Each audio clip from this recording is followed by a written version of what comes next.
I see the evidence of your goodness all over my life, all over my life. I see your promises in fulfillment all over my life, all over my life. So help me remember when I'm weak, that fear may come, but fear will leave. You train my heart in victory. You are my strength, and you always will be. I see the evidence of your goodness all over my life, all over my life. I see your promises in fulfillment all over my life, all over my life. See the cross, the empty grave.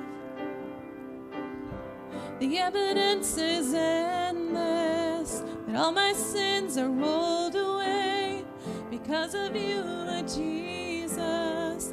See the cross, the empty grave. The evidence is endless.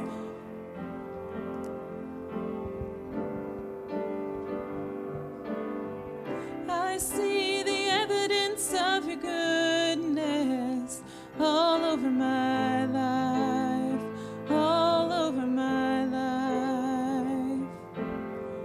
I see your promises in fulfillment all over my life, all over my life.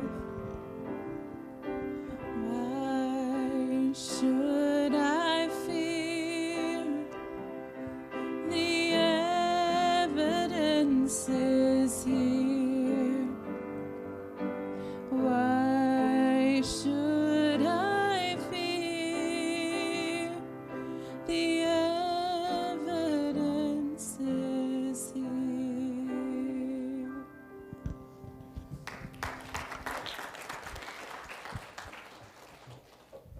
All right, thank you, Boom.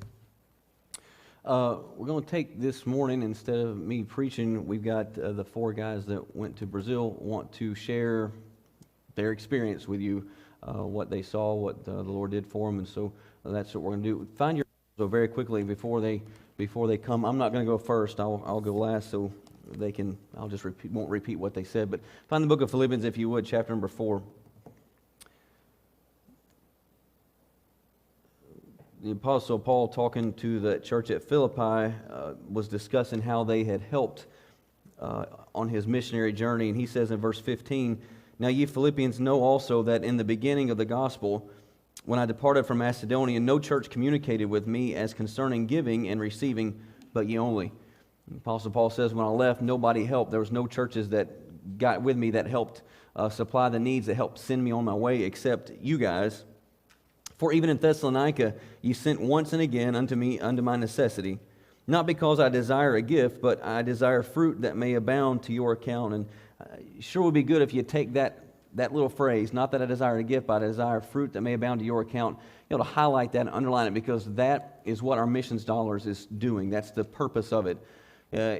Our missionaries could probably be funded somewhere else, but we've gotten the privilege of getting with them, and as a result, all that happens is fruit to our account. And he continues, "But I have all and abound, I'm full, having received of Epaphroditus the things which were sent from you, an odor of a sweet smell, a sacrifice acceptable and well-pleasing to God. But my God shall supply all your need according to his riches and glory by Christ Jesus. Now unto God our Father be glory forever and ever. Amen." And so as Paul closes out his letter to the Philippians, I just wanted to tie what he's writing to the Philippians, as he's a missionary, back to Birdford Baptist Church and our missions dollars. And even more than our missions dollars, 2 weeks ago, you all sent some of us, you sent some of our people, some of Birdford went to Brazil. So it was not just our dollars, but we sent our folks, ourselves. And the Apostle Paul says that you were the only church that gave. It wasn't that I had to have a gift, but you gave, and as a result of that, the fruit that I'm going to see on my trip is going to abound to your account. And then he says in verse 19, but my God shall supply all your need. You know, Brother Ken mentioned in Sunday school this morning, we've been through a ridiculously weird year starting in March of 2020, and it's continuing even today. Every pastor that I talk to, church attendance is off by 50% at least. And our church is no different. We've been off right at 50% really since last April. Right as we started to build back up around Christmas time, we had to shut it down again, and we started back over where we were running 75 or 80. We're back still around 35 to 40. And the amazing thing is that even through all of that, you all have been faithful to give your missions dollars, not just to the Lawsons, but to Bible Literature Missionary Foundation, to Marine Armed Forces Ministries, to Crossroads Rescue Mission, to Jonathan and Emily Bach and their family. And as a result of our continuing to be faithful to support God's work around the world, he says in verse 19, but my God shall supply all your need according to his riches. And I want to encourage you, first of all, thank you for sending us. Thank you for letting us go. Thank you for those who gave specifically for that trip. But I want to also remind you that God is able, if we'll continue to be faithful to get the gospel out around the world, my God shall supply all our need. He was talking to the church there according to his riches. And he's done that. We've seen that over the course of last year. Even though the attendance is off by half, our giving has been off very little because God has been faithful to meet those needs. And so thank you for that. And without any further ado, John's going to come and just share what he saw and what he's got on his heart for us. There you go.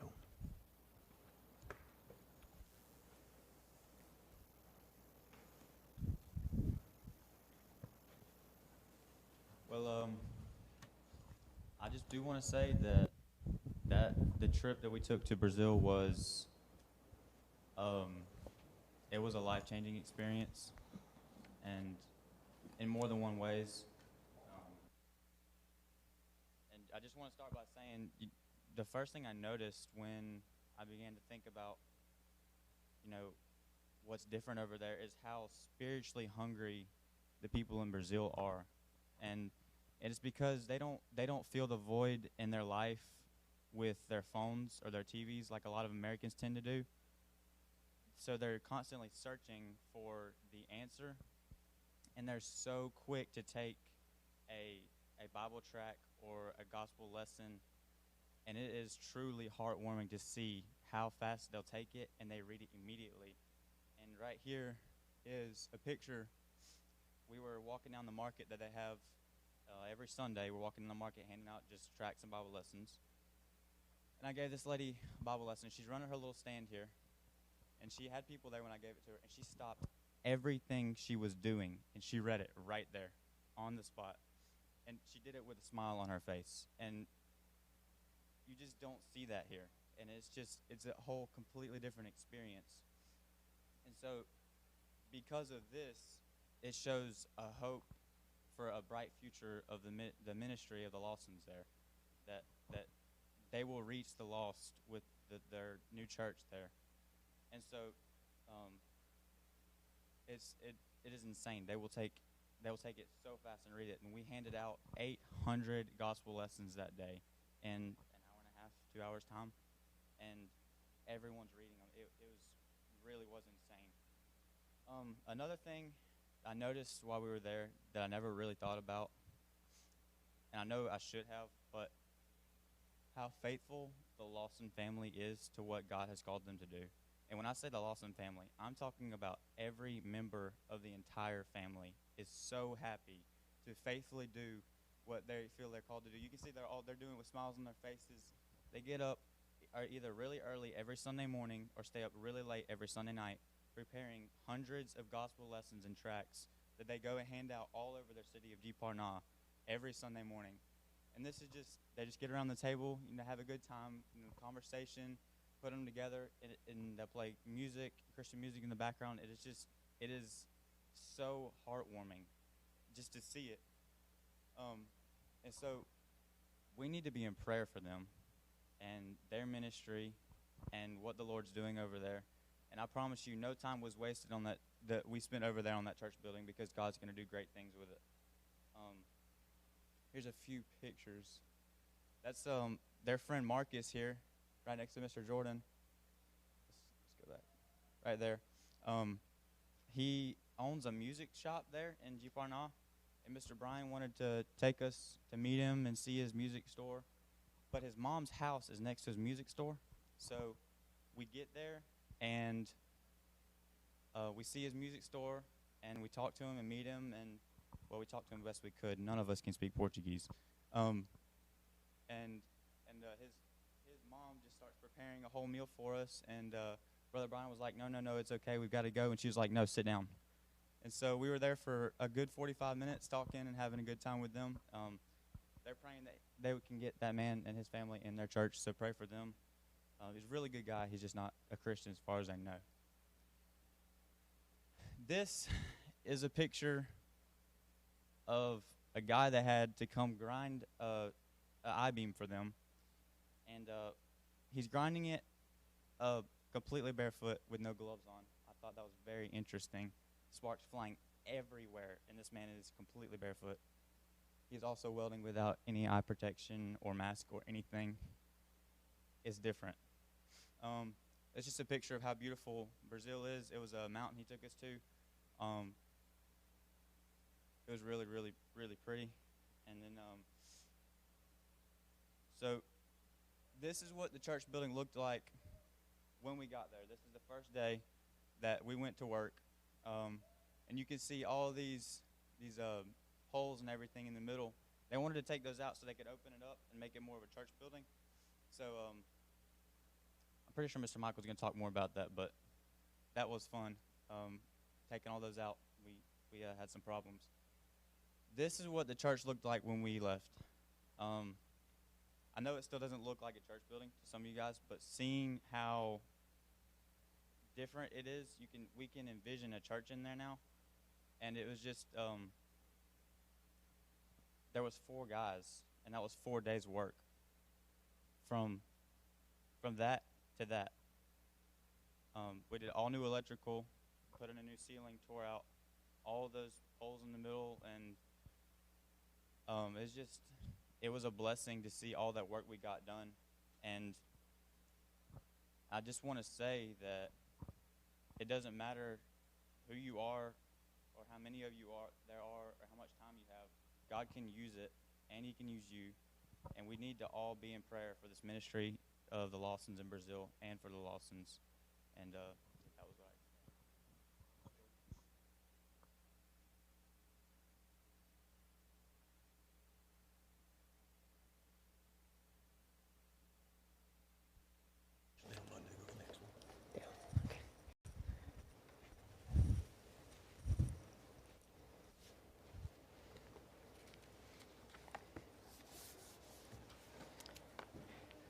Listening to John, I like how he said that they were spiritually hungry, and you could tell they were. The same day that we were passing out the Bible lessons on Sunday at that marketplace that they were having, a family walked by. I don't know who gave them the track. I can't remember. But the mom handed it or grabbed it. She dropped a little piece of it that was in the little baggie that we were handing them. The little girl stopped out of her way. She ran backwards to grab it, to pick it up, so that she could see what it was. And you can tell that they're missing that part in their life. They are looking for that, and they're searching for it. They're trying to find the answer to life and what is the purpose of it. And it was a blessing to see that. What I'm going to talk about is kind of 3 things from my point of view. The first one is physical, and just my physical experience of being there. You said down, is that right? There it goes. Okay. First off, I want to say I'm thankful for where I live. And down there, it was their rainy season. It was very nasty. As you can see behind me, this is the side of their church building, and it's very dirty. It's very muddy, and it's more like a red clay kind of nasty. Very dirty country. I know beforehand I would always complain about a little bit of dirt in my house. Morgan says I hadn't said a word about it since I've been back. So very dirty country. This is just the physical side of things over there. The second thing, let's see. There it goes. Most of the places we go here in America, there's only a few places we go to where we actually feel unsafe. Most of the time, places we go, we have the freedom to go. We don't really worry about much. Over here, you can see most places had walls and gates around every piece of property that they had. Even the Lawson's house, the home that they lived in, had probably a 10-foot wall? Had a 10-foot wall around their property, and then a gate that was their only entrance into their property. And then the house that sat in the middle. They had windows in their houses, but they always stayed shut with metal bars because there's nothing to look at if you look outside the window except a wall. And that was every property over there. Crime was a big thing. There were several times we ran red lights at nighttime coming home from the church building, and he said, I'm not doing that just to break the law. He said, I'm doing that for your benefit. And because of the crime rate over there, if you stop in the middle of the night, there's a chance your vehicle could be stopped and robbed. And so there were signs were a complete suggestion over there. I'm just going to throw that out there. Road signs and red lights, believe it or not.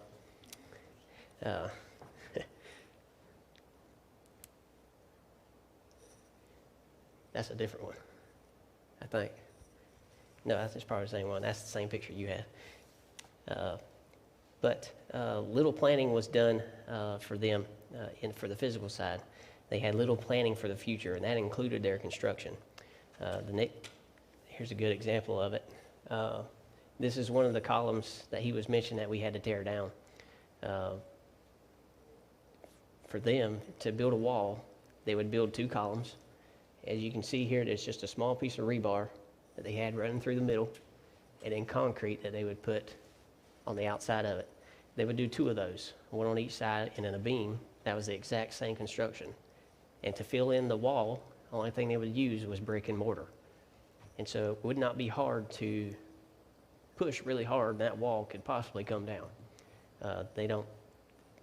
Their mindset was 2 things, cheap and easy, and they didn't plan for the future.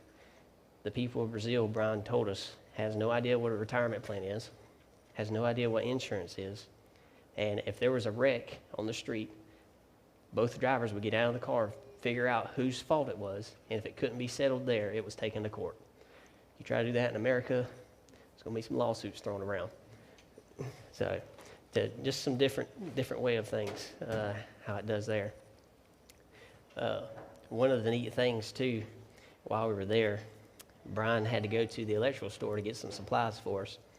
And over there, most of the things were served for you. You didn't do it yourself, including gas. You never pumped your own gas over there. And they went into the electrical store, told the guy what he needed, and he went into the store and got everything that we needed and brought it to us. While we were back at the church, we realized we had forgot something. As we were figuring this out, the guy called, the owner of the store called and says, hey, I realized I just left. I forgot to give you something. There's a delivery guy on the way. He's bringing it to you. In America, you'd be lucky to get a call saying you left something at the store. And if they did call, it'd be your idea. You had to go and get it. They wouldn't bring it to you. So just serving over there was different. Sometimes I wish we did that here in America too, as well. Cold showers is a thing. I've always heard there's benefits to cold showers. I've also looked it up and seen all the benefits for it. But I prefer hot showers. I'm just going to put it that way. By the second day, I was starting to enjoy it because it was really hot. The sun down there was different than ours. The heat was something we're similar to in our June, July, August, really hot down there. So it was hot and wet while we were there the entire time. Cold showers and bad plumbing. You couldn't throw any paper goods in the toilet. It would stop up the house. It would kind of overflow. The last thing about the physical side of it, is I'm wondering if any of y'all have ever uttered the phrase, "We have too much stuff in this house. I wish we'd get rid of it." And this next one was kind of a breaker for me. This is a guy's house down in Brazil, in Paraná. I don't know if I pronounced that right. I did my best. Paraná. This is a guy's property, and as you can tell, he is working his process up to building a wall around this property. As you can see here, here's the same similar construction. He just stood up rebar. And I imagine he's going to kind of fill it in with some brick and have some concrete columns there. We noticed Brian was trying to talk to him. We stopped, and Brian was trying to talk to him. And over there, they have no doorbells, so their way of knocking is they clap their hands really loud. And that's how you get people to come to the door. He kind of poked his head out of the door, but he never came out of his house. So Brian eased his way up into the property, up to the house. And he finally did a little bit come out of his doorway. And he didn't have any clothes. This man had a towel around his waist, and that's all he had. And you can see he doesn't really have much. He's living in what we would call a shed, a wood shed with a metal roof on top. And you can tell he doesn't have much. Brian said his only goal in life was to build his wall around his property and build 2 small houses for his 2 daughters. And that's all he has. And to think about the phrase, what I mentioned, we have too much stuff in our house. A house is one thing. Yeah, we're blessed. And then comes all the stuff afterwards. This man didn't have much. So that's more the kind of the physical side of things. The spiritual side of it is seeing God work. And for those of you who wasn't able to go, I know there were some here that were looking at going. I'm sorry you didn't get to go because it was an experience. But I also know that God knew what he was doing when he sent 4 down there. Travel was a big thing. They had 1 van for the entire family. And with all of us and all of them, we barely fit. And so 1 more would have been a complication. And then when we got down there, well, we had some bigger fellas with us. Michael's one of them. He needs a little extra room because he had to sit sideways in the van. And when we got there in their house, they had a room that had 2 bunks. That's 4 beds. And it was perfect for us. We each had a bed, and then they had to kind of share some space as a family while we were there. But they allowed us to stay in one of the rooms. So God knew what he was doing when he sent 4 of us down there.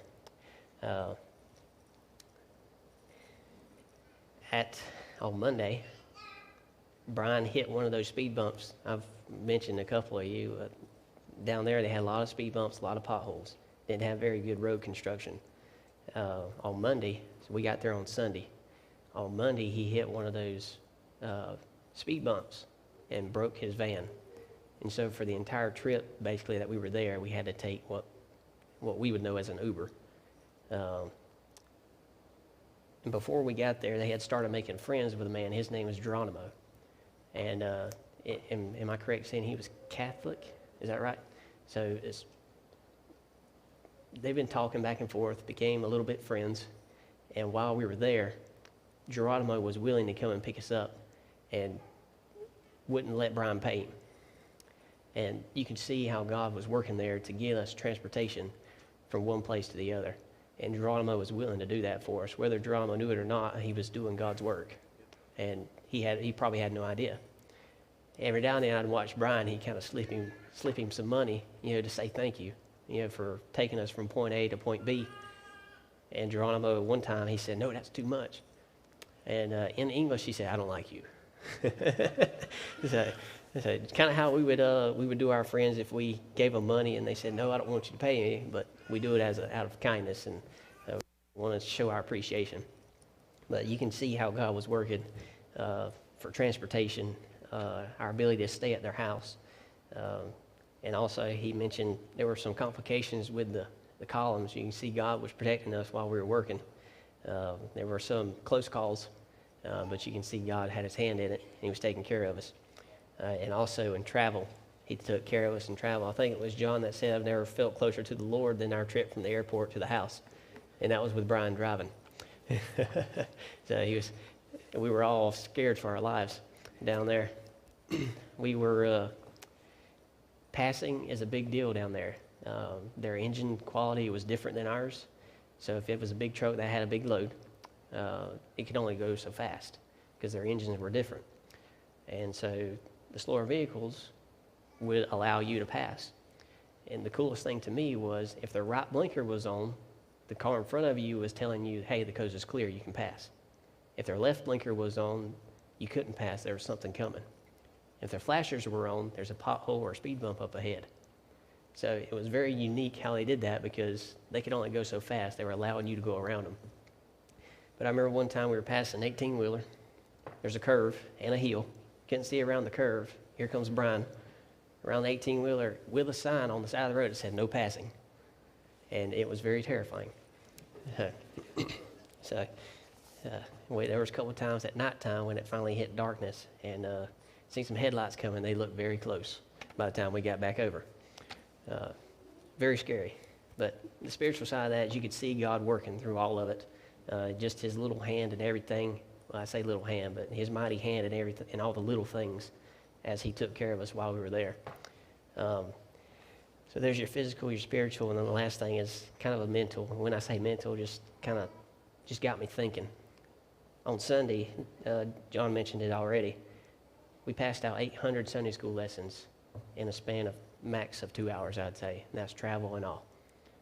And that was only 12 people.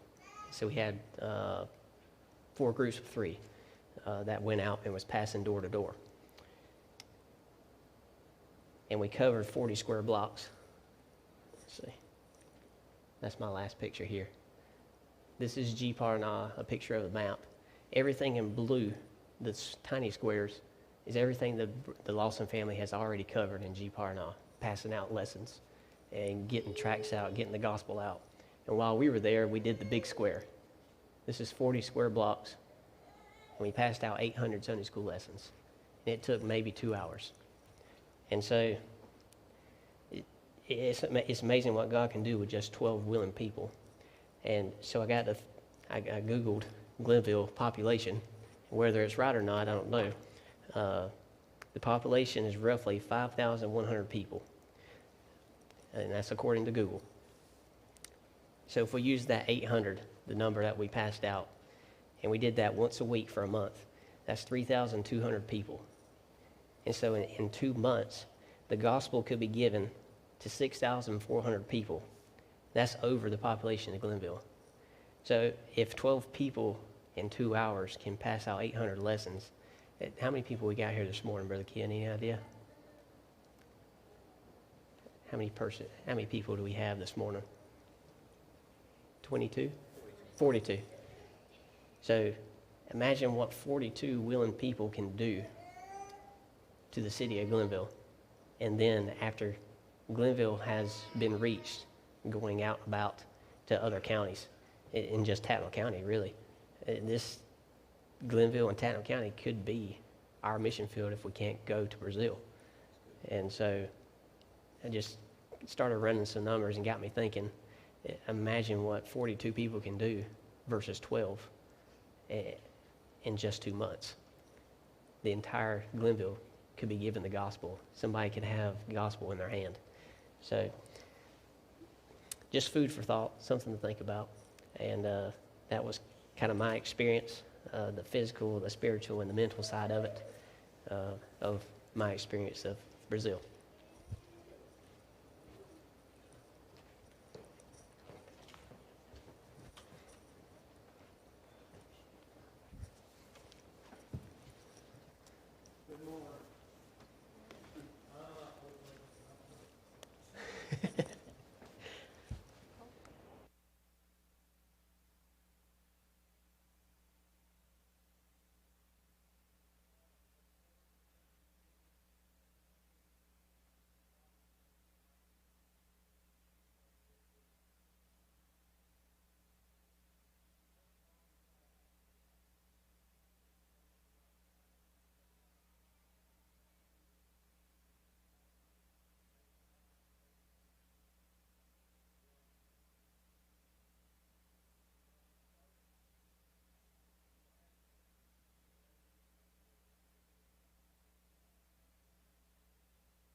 Thank you, brother. Appreciate it. All right, those guys covered everything pretty well. I went last so that they could say what they wanted to. I would just clean up. I want to show you just some pictures of the beauty. We got Michael was talking about getting to go see a waterfall. A picture doesn't really do the justice to the size of it, but it was impressive. That's in the Amazon jungle where we got to go. Our guide that Brian was witnessing to, this is no joke, this is the truth. His name is Chocolachi, which is chocolate, and he was a black fella. So us Americans had a hard time calling him that just because it was awkward, but he loved the fact that we were from America and did some showing off. I think one of these guys has a picture of him just being absolutely ridiculous with us. We've talked about the Lawsons, and I'm thankful that we've had an opportunity for 6-8 years to invest in them. On that same trek up into the woods, into that waterfall, Chocolachi was walking with us, and Brian was still trying to get things to settle with the desk, and so he was showing us all the stuff. It's actually in a water park, and I've got some pictures on my phone of their water slides if you want to see. But he was talking to us, and he found out where he's from, and I said from America through Charity was interpreting for us. And then he asked Charity where she was from, and she answered him in Portuguese, and the look on his face said that she had said something that it surprised him a little bit. And so I said, what did you tell him?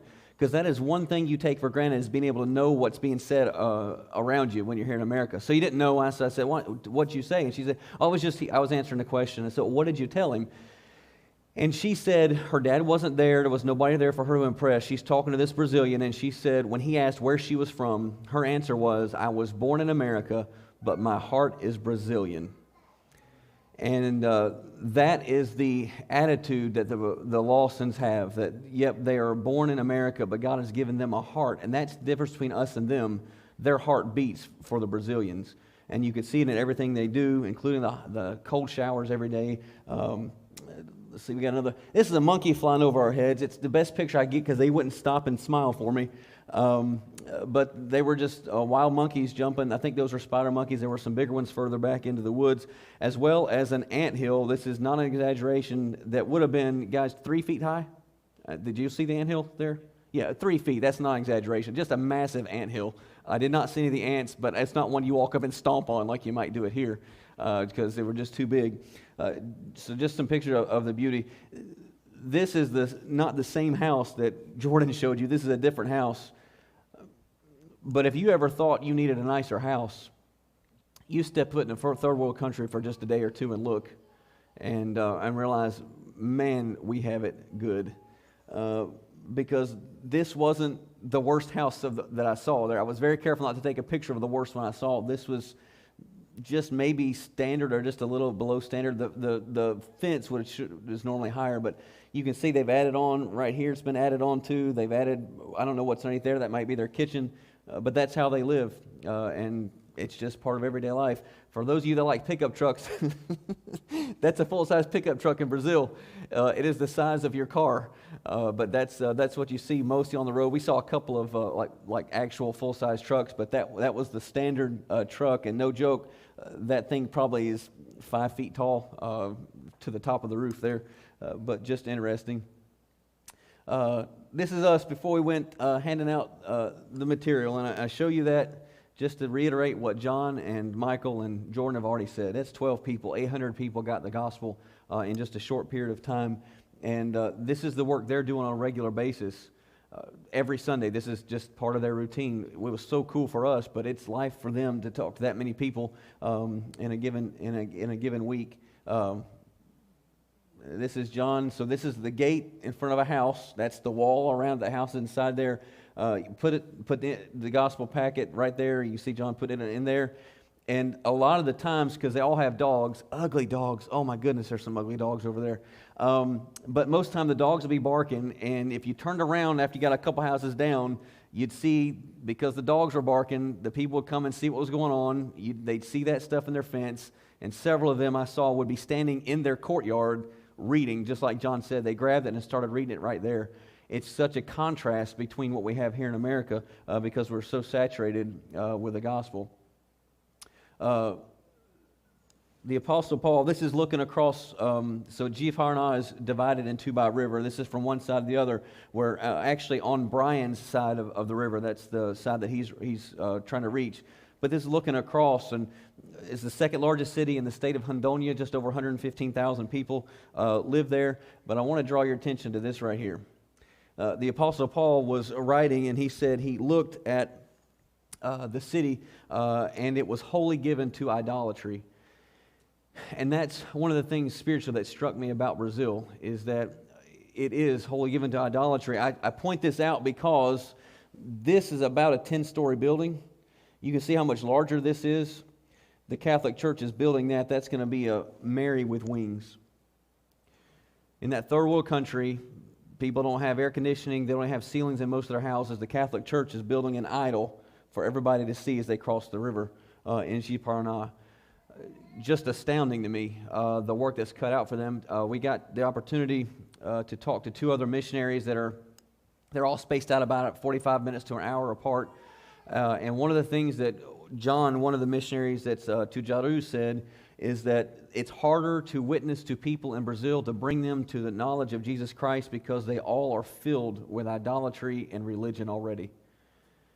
And you have to really get them decide what they have known all their lives just to get them back to the book of Genesis, where God created and He sent His Son. And this is one of the reasons you have the Catholic Church there. And so pray for the Lawsons. There's a big job. I think I got one more picture there. I just took this. This is on our way out of Manaus. It was 2 o'clock in the morning. We were kind of delirious.